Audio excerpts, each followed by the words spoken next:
در شهر خوجند میزی مدور دایر گردید. آن با ابتکار تشکیلات جمعیتی میر، مرکز امکانیت بهره رشد و دستگیری مقامات اجرایی حاکمیت دولتی ولایت سوات گذرانده شد. در آن موضوع پیشگیری زورآوری در عائله راه استوار به جامعه سالم را بررسی کردند. سردار شعبه کار با زنان و عائله مقامات اجرایی حاکمیت دولتی ولایت سوات خورشید خواجه‌زاده سخن کرده، برگزاری میزی مدور را برای پیشگیری از پاشخوری عائله ها مفید ارزیابی کرد. با نقشه عملی کوری استکار با زنان و عالی بلوچستان در 18 شهر و نواحی ولایت در یکجایی در همکاری بی‌واسطه ساختارهای ولایتی و شهر و نواحی ولایت و بیش از همه در این جمعه باز دقت به آن می‌دهیم که امروز فعالیت همکاری ما با تشکیلات‌های جمعیتی جامعه شهروندی خیلی نظرانگیز می‌باشد. و امروز در یکجایی با مرکز امکانیت بهره رشد در تطبیق لایحه همکاری ثمرات ساختارهای دولتی و تشکیلات‌های جامعه شهروندی برای تحکیم اقتدار جامعه محلی آیز بر پیشگیری زورآوری نسبت زنان در دو ولایت تاجیکستان چون که در اینجا علاقه درست موندن در ولایت ختلان و در بلوچستان. میزی مدور در دایره لایحه همکاری ثمراناک ساختارهای دولتی و تشکیلات‌های جامعه شهروندی بهره تحکیم اقتدار جامعه محلی آید به پیشگیری زورآوری نسبت زنان در دو ولایت تاجیکستان دایر کرده می شود. حاضر می‌بینیم که بسیارتر زن‌های ما در زورآوری دچار می‌شوند. مقصد اساسی در اینجا تشریف آوردن ما همکاری داریم با تشکیلات جمعیتی میر همکاری داریم. مسائلی که بسیارتر درباره زورآوری است در ناحیه شهری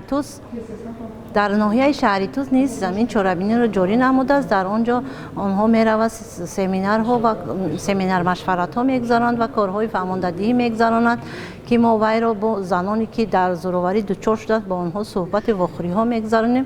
مقصد اساسی ما همین است که کم کردن زنانی که به زورآوری دچار میشوند. مقصد اساسی کارهای فهماندهی تقریباتی تشویقاتی گذراندن مثل تقسیم کردن بوکلت‌ها همه مقصد ما همین است که کم کردن زنانی که به زورآوری دچار میشوند.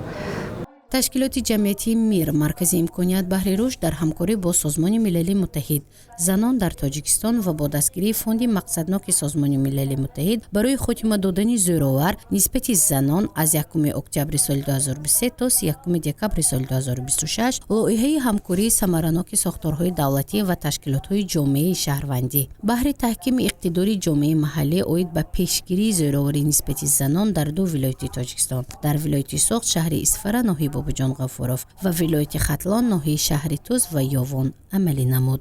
مشاهده ما در این سمت چنین است که از روی تحلیل ها بعد از هر یک تطبیق نمودن هر یک لایحه در این سمت ما البته تحلیل میگذاریم و باعث خرسندی است که امروز ها تحلیل ها نشان میدهند که همین ظهورات نامطلوب کم شده ایستاده است.